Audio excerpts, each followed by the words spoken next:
Good morning, I'm Carl. Welcome to Coffee with the Garden Club.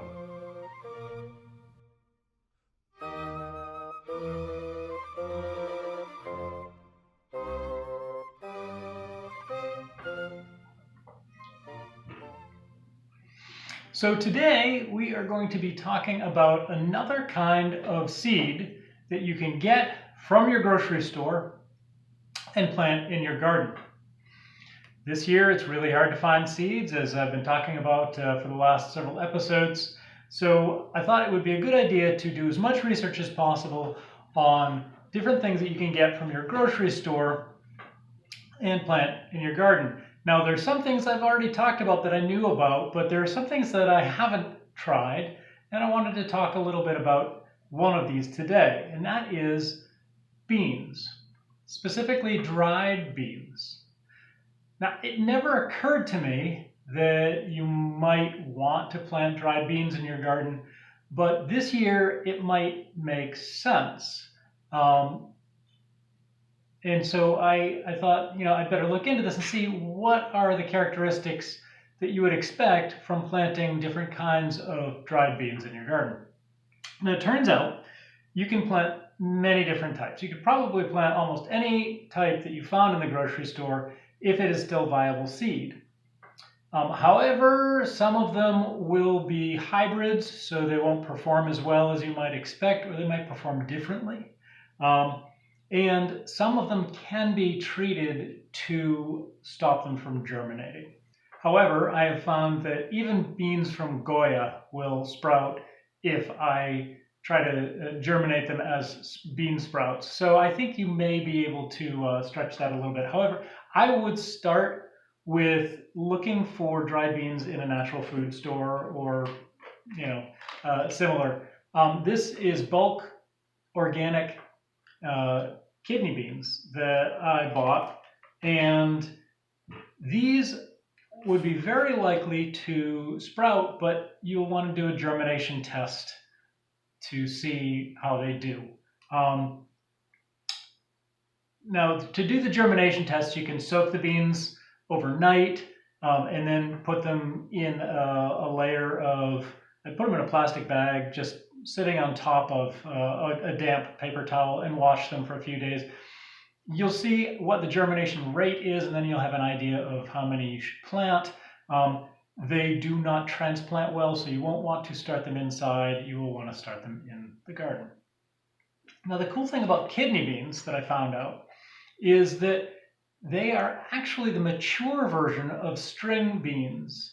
Now, we're all used to stringless beans that we grow in our gardens now. We really don't like the strings on the side of a bean, but when I was a kid, that's what you bought when you went to the farmer's market. You would get string beans, and then you would have to peel off the strings and snap them, and you could steam them then.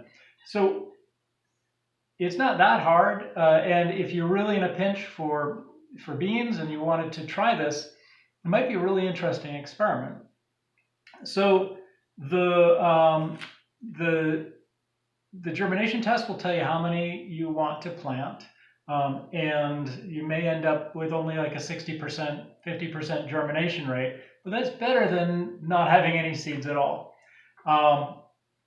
The kidney beans can be, like I said, eaten as string beans, or you can, if you've got enough space, you can plant a whole bunch of these and grow them into dried pods, which then you can save and use for dried beans over the winter. Other beans that will work to some degree, from what I understand, and I haven't tried this, are pinto beans, black-eyed peas, fava beans, and some of these will have as good a germination rate as seeds bought from the seed company. A few other things that you want to think about, however, and that is some beans can be genetically modified, and you won't know that unless you are careful when you're buying your beans. If you're just buying a bag of Goya beans, there's a fair chance that those could have been genetically modified. They could have come from Monsanto. They could have been treated with all kinds of chemicals. So still they'll probably clean themselves up enough to work in your garden. You just are not legally allowed to plant Monsanto seeds, but that's a whole other discussion. Now, most beans that are planted for mass production have been trained over generations to be bush style beans rather than pole beans. Now, I like growing pole beans because I can plant them vertically and I get a whole lot more bang for my buck, I feel, by planting things underneath them. However, if you plant beans from the store, I would prepare yourself for bush beans, but just in case, be ready if they seem to be trailing along the ground or not really getting a good start. Be ready to set up some sort of string system where you can let them climb if necessary. I would just, for any particular bean you were trying, dried bean you were trying to plant, I would look up the recommendations for that. From what I understand, most of the store-bought varieties are actually grown in cooler regions. So if you are in the northern United States or that same kind of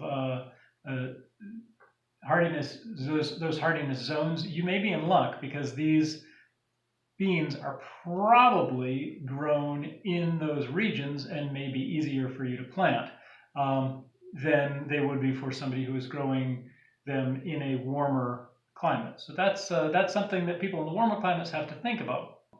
I might just try this myself this year just as an experiment, but I haven't tried it before. So I'm giving you some information that I have looked up and researched, but haven't experience with. So I would be very interested to hear what you know about growing dried beans from the grocery store. Have you any experience with this? Do you have any suggestions or comments? Please give us a thumbs up below and enter your comments there because I would love to hear from you. You can also be in touch with me on Instagram. That is at Food Forest Garden Club. And you can find the Garden Club website on www.foodforestgardenclub.org.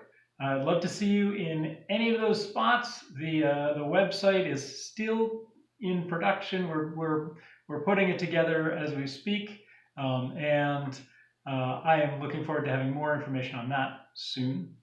But for now, I hope you enjoyed this episode and have a great day.